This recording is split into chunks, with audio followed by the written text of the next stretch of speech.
How to compost at home. 20 to 30% of what we throw away are food scraps and yard waste, which can be and should be composted instead. Making compost at home keeps these wastes out of landfills, where they take up space and release methane, a potent greenhouse gas that could make our current environmental situation even worse.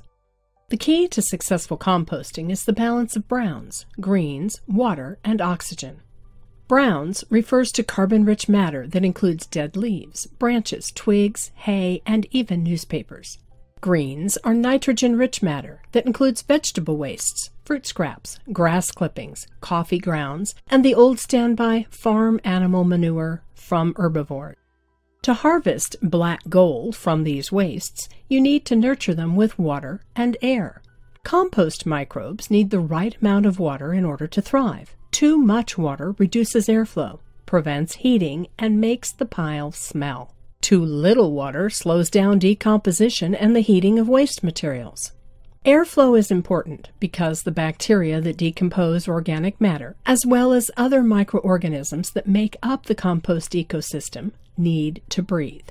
Compost piles need porosity, or the ability of oxygen to move around the pile. This also reduces unpleasant odors. If you are inspired to grow a luscious garden, here are a few tips to get you started on how to compost at home. 1. Assemble equipment and ingredients. After collecting organic scraps, assemble your garden tools: pitchfork, water hose with a spray head, square point shovel, and a water-resistant cover to keep your pile moist and protect it from soaking rain. 2. Choose a dry, shady area near a water source for your compost pile. Dig a hole that you think is comfortable enough to manage. A 3-foot by 3-foot by 3-foot hole is usually sufficient. 3. Install a base of hay about 6 inches thick to aerate your compost pit. As your compost settles, the layer of hay provides pockets of air. Make a layer of browns first and greens next. Larger pieces should be chopped up or shredded. 4. Moisten your pile by hosing it down with chemical-free water. Don't make it soggy, otherwise your pile will rot instead of decompose. 5. Top your first layer with another layer of browns and greens. In between, sprinkle a thin layer of soil. Once your compost pile is established, top it all with grass clippings and green waste. 6. Turn your pile regularly, preferably every 2 weeks, since your waste materials will be matted.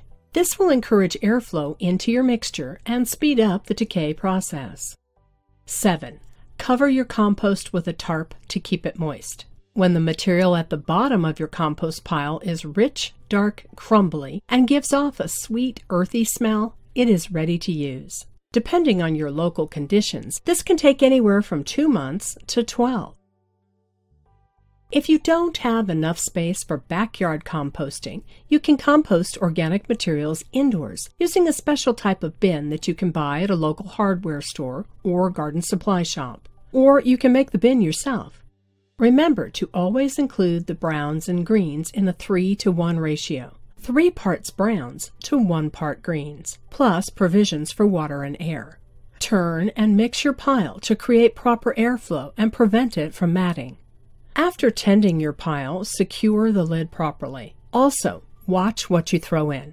Correctly managing your indoor compost bin will not attract pests or rodents, and it won't give off an unpleasant smell. Your indoor compost can be ready in as early as 2 weeks.